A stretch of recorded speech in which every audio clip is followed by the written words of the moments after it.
Alright, hello everyone, it's Silver Kyle here, and today I would like to talk about Halo 4 because the release date has just been confirmed. Halo 4 will be launching on November 6, 2012, so that is the day that we finally get our hands on the next chapter in the Halo series. And I cannot wait. I'm a huge supporter of the Halo series. I love them to bits. I wouldn't say that they're the end-all be-all of games, because the single-player campaigns are good, but I've definitely played better first-person shooter campaigns. I still enjoy the campaigns from Halo, obviously. I love the storyline, the characters, but I've definitely played better. However, the multiplayer for me is where it's at. The multiplayer in the Halo series are the best I've ever played, and they're the exact style and type that I like. It's not too realistic, you know, you're able to jump really high, so I like a little bit of craziness to it. It's not super realistic, but it's not too over the top either, and it's just a well-balanced game for me. Even Halo 2 is the game that I have played the most out of any game I've ever played, including WoW, StarCraft 2, Diablo 2, you know, all big games that would take a lot of time. Halo 2 was definitely the game that took the most out of me. As soon as it was released, for the next 2 years, I played every single day. And I played it not just for like 10 minutes or half an hour, I would at least play 1 hour, and sometimes even like up to 3. The 3 hours is generally the average, and at some points I would even play 6 hours. So I know that I played Halo 2 a ridiculous amount. What I would also like to do though is talk about the positives and the negatives that would come from a November release for Halo 4. For one, I am glad that they're going back to their roots of releasing the Halo games in November, because the first one, Halo Combat Evolved, was released on November 15, 2001.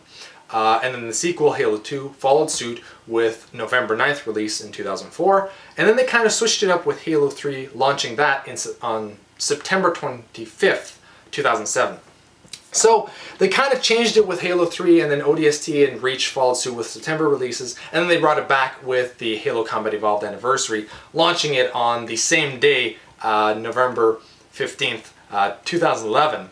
Which was 10 years after the first one was launched. So that's kind of cool that they're bringing it back to its roots. However, the negatives that could come from a November release is that October and November are generally the busiest months for big title games. Whereas if they released it in September, there wouldn't be that too many other options for gamers. They would have, there's a few releases in September, but not a lot. And another thing is that November is generally the month that Call of Duty, probably Halo 4's biggest opposition this year, will be released. Generally that's when they always release, although another thing is that because Halo has announced that they are going to be releasing their game on November 6th, Call of Duty will probably take the next week, November 13th, because if Call of Duty always follows suit with a November release, they can't have the first week, so they'll go with the second week, which gives Halo a little bit of an advantage because they're being released a week before Call of Duty. It's also a good thing because it's in the holiday season, so I can see that as well, why they would release it in November.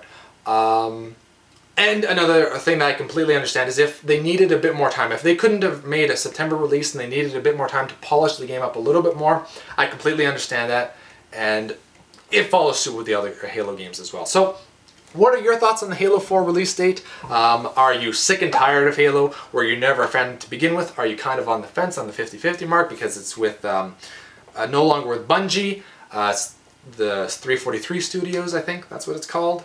I can't find it. I think it's 343 Studios, which is kind of like some of the people that worked at Bungie went over and created that studio. Or are you like me? Are you getting this on day one, and if there's a Legendary Edition, you might pick that up as well? I'm thinking that I might, depending on what it is. I love the Halo 3 Legendary Edition, which was the Master Chief helmet. I'm actually going to put it up over there beside my Skyrim Dragon. And yeah, so let me know what you think, and I shall talk to y'all later, everyone. Bye-bye.